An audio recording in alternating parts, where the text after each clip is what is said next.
اعوذ باللہ من الشیطان الرجیم بسم اللہ الرحمن الرحیم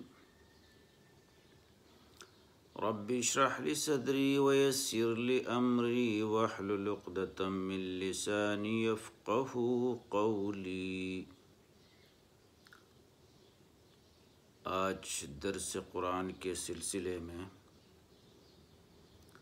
سورہ یاسین کی آیات نمبر 68 سے شروع کریں گے اور آگے جتنا ہو سکے آپ کی خدمت میں پیش کریں گے۔ آئیے 68 آیات کی تلاوت اور ترجمہ دیکھ لیجیے۔ وَمَن نُعَمِّرْهُ نُنَكِّسْهُ فِي الْخَلْقِ أَفَلَا يَعْقِلُونَ۔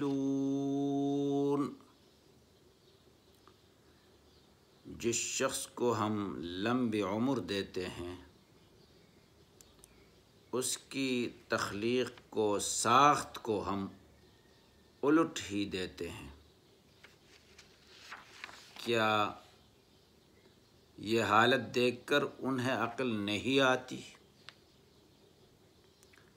ترجمہ ایک بار پھر سن لیجئے۔ جس شخص کو ہم لمبی عمر دیتے ہیں اس کی ساخت کو ہم الٹ ہی دیتے ہیں، کیا یہ حالت دیکھ کر انہیں عقل نہیں آتی؟ یہ تو آیات کا بامحاورہ ترجمہ ہے۔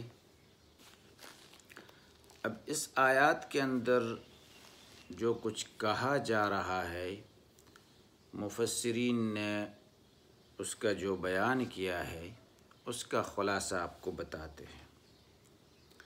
نعمر یہ تعمیر سے نکلا ہوا لفظ ہے، اس کا ماخذ تعمیر ہے، جس کے معنی ہیں عمر دراز دینے کے، لمبی عمر دینے کے، تعمیر کے معنی۔ ننکسہ تنکیس سے نکلا ہوا لفظ ہے، اس کا ماخذ تنکیس ہے، جس کے معنی ہیں عہدہ الٹا کر دینے کے۔ اس آیات میں حق تعالیٰ نے اپنی قدرت کاملہ اور حکمت بالغہ کے ایک اور مظہر بیان فرمایا ہے۔ سابق آیاتوں میں بھی اللہ تعالیٰ کی قدرت کاملہ کا بیان تھا اور اس میں ایک اور قدرت کاملہ کا بیان ہے۔ اب دیکھ لیجئے، ہر انسان یا حیوان ہر وقت اللہ تبارک و تعالیٰ کے زیر تصرف رہتا ہے۔ قدرت کا عمل اس میں مسلسل جاری ہے، جس حال میں بھی ہو۔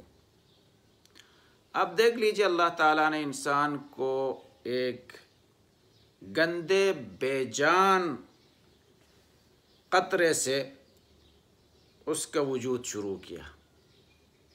بطن مادر کے 3 اندھیروں میں، پیٹ، رحم، پھر رحم کے اندر ایک باریک سی غلاف، ان 3 اندھیروں کے اندر گویا کہ ایک عالم صغریٰ ہی سمجھو اس کو، ان 3 اندھیروں میں جو پروسیس ہوتی ہے، ہر 40 دن کے بعد اس کے اندر تبدیلی آتی رہتی ہے، یہاں تک کہ مختلف قسم کے مشینیں اس کے وجود میں پیوست کر دیے جاتے ہیں، آنکھ کی مشین، ناک کی، زبان کی، ہاتھ کی، پیر کی۔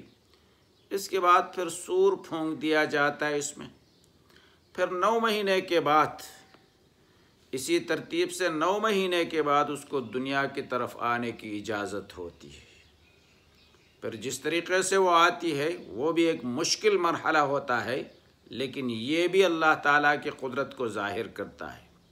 دنیا میں آنے کے بعد بھی اس کے ہر چیز ضعیف اور کمزور، ہاتھ بھی، پیر بھی نہ چل سکتا ہے، نہ پکڑ سکتا ہے، زبان بھی نہ بول سکتا ہے، دماغ بھی تو مطلب یہ کہ ہر ایک چیز کے لیے اس کی فریاد اس کے رونے سے ہوتا ہے. کہیں درد ہو تب بھی روئے گا، بھوک لگے تب بھی روئے گا، نیند نہ آئے تب بھی روئے گا، ٹھنڈک لگے تب بھی روئے گا، گرمی بڑھے تب بھی روئے گا. اسی ایک رونے کے ذریعے سے اپنے مسائل کو حل کرتا رہے گا. اور اعضاء کے اندر سب چیزوں کے اندر انتہائی کمزوری. پھر اللہ کی کرم نوازی کو دیکھ لیجئے کہ جو غذا اس کے لیے موزون ہے اس کمزوری کے عالم میں، اس غذا کو اللہ تعالیٰ نے ماں کے چھاتی کے اندر پیدا فرمایا دودھ کی صورت میں. اس بچے کے آنے سے کچھ لمحات پہلے اس دودھ کا کوئی اتا پتہ نہیں تھا. پیدا ہوتے ہی فوراً ماں کے چھاتی میں دودھ کے فوارے پھوٹنا شروع ہو گئے. تو اللہ کے ایسے قدرتوں کو دیکھ کر پھر بھی لوگ کیوں اللہ کا انکار کرتے ہیں؟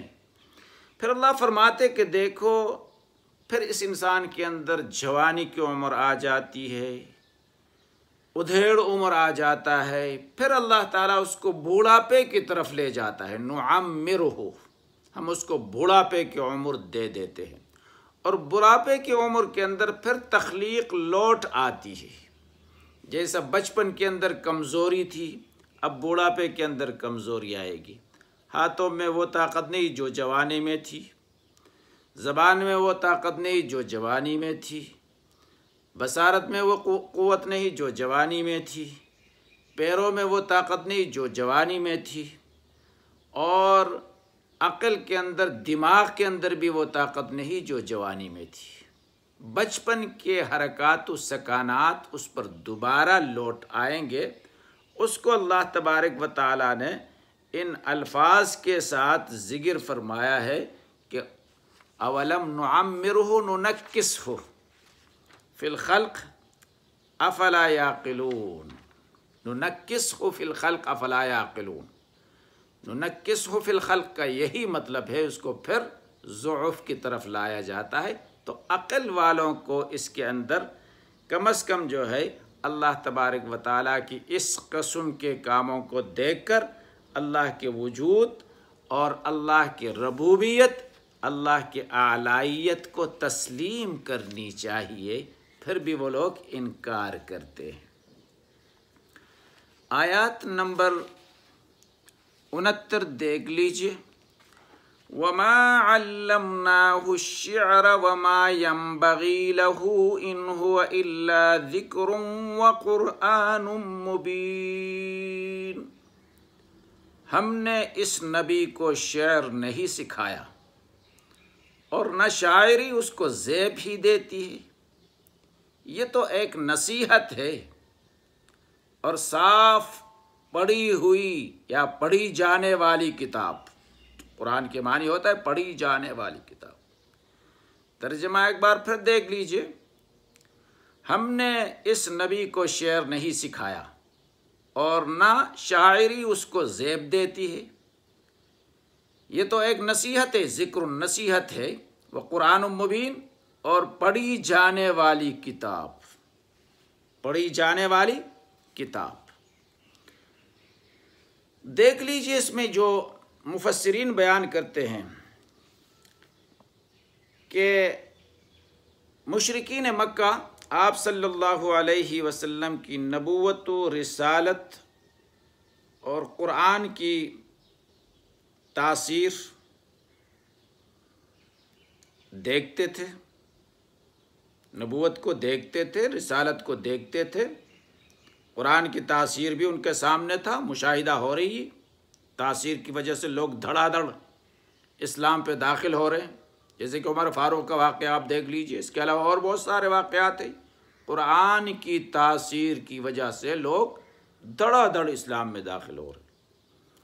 اب مشرکین مکہ آپ صلی اللہ علیہ وسلم کی نبوت کا انکار کرتے ہیں تو قرآن کے بارے میں کیا کہیں؟ تاثیر اس میں پائی جاتی ہے. تو کیا کہنا شروع کیا ان لوگوں نے؟ پہلے تو یہ کہنا شروع کیا کہ سحر ہے یہ اور آپ صلی اللہ علیہ وسلم ساحر ہے، جادو۔ پھر یہ کہنا شروع کیا کہ جی یہ کلام شعر ہے اور آپ صلی اللہ علیہ وسلم شاعر ہے، اس لیے کہ شعر کے اندر اثرات پائے جاتے ہیں، انسان کے دل پر اثر کرتا ہے، جادو کے اندر اثر ہوتا ہے، اور یہ کلام بھی اثر کرتا ہے، لگتا ہے یہ جادو ہے اور یہ شعر ہے اور آپ صلی اللہ علیہ وسلم شاعر ہے۔ حق تعالی شانہ نے صاف صاف جواب دے دیا کہ میں پیغمبر کو کوئی شعر نہیں سکھایا ہوں، اور نہ پیغمبر کے لیے یہ مناسب ہے کہ وہ شعر کہنا شروع کرے، یہ غلط باتیں ہیں۔ اچھا، اب یہاں ایک سوال یہ پیدا ہوتا ہے کہ اہل عرب وہ قوم ہے جو فطرتاً شاعر، ان کی فطرت میں شعر و شاعری موجود ہے، عورتیں بچے بے ساختہ شعر کہتے رہتے ہیں، شعر کی حقیقت سے بھی وہ واقف ہے۔ انہوں نے قرآن کو شعر اور رسول اللہ صلی اللہ علیہ وسلم کو شاعر کس اعتبار سے کہا، یہ سوال پیدا ہوتا ہے، کیونکہ قرآن کے اندر وزن شاعری کا پابندی نہیں ہے۔ شعر کے اندر وزن شاعری کا پابندی ہوتی ہے، لیکن قرآن کے اندر وزن شاعری کا پابندی نہیں ہے، پابند نہیں، نہ کہ ہی ردیف اور قافیہ کا اس کو تو جاہل شعر و شاعری بھی، شعر و شاعری سے جن کو معمولی شغف بھی ہو، معمولی جانتا بھی ہو، وہ بھی یہی کہے گا کہ اس کے اندر نہ قافیہ پائی جاتی ہے اور نہ اس کے اندر وزن کی پابندی کی گئی ہے۔ پھر بھی یہ لوگ اس کو شعر کیوں کہتے تھے؟ اس کے جواب مفسرین یوں دیتے ہیں، شعر کہا جاتا ہے خیالی خود ساختہ مضامین کو کہا جاتا ہے۔ شعر کا معنی خود ساختہ مضامین، چاہے وہ نظم کی صورت میں ہو یا نثر کی صورت میں ہو۔ ان کا مقصد قرآن حکیم کو شعر، حضرت صلی اللہ علیہ وسلم کو شاعر کہنے سے یہ تھا کہ آپ جو کلام لائے ہیں، جو کلام پڑھتے ہیں، وہ محض خیالی افسانے ہیں، نعوذ باللہ۔ یا پھر شعر کے معنی معروف کے اعتبار سے شاعر کہا تو اس مناسبت سے اس کو شاعر کہا کہ جس طرح نظم اور شعر خاص اثر رکھتا ہے، اس کا بھی ایسا ہی اثر ہے، لہذا قرآن شعر اور آپ شاعر۔ امام جساس نے اپنی سند سے روایت کیا ہے، احکام القرآن اس کی کتاب ہے، کہ حضرت عائشہ رضی اللہ تعالی عنہا سے کسی نے سوال کیا، اس شعر و شاعری کی نفی پر جو ہے دلیل ہے یہ، آپ صلی اللہ علیہ وسلم کے شاعر ہونے پر نفی کی دلیل اور قرآن کے شعر ہونے پر نفی کی دلیل۔ سوال کیا کہ رسول اللہ صلی اللہ علیہ وسلم کبھی کوئی شعر پڑھتے تھے زندگی میں؟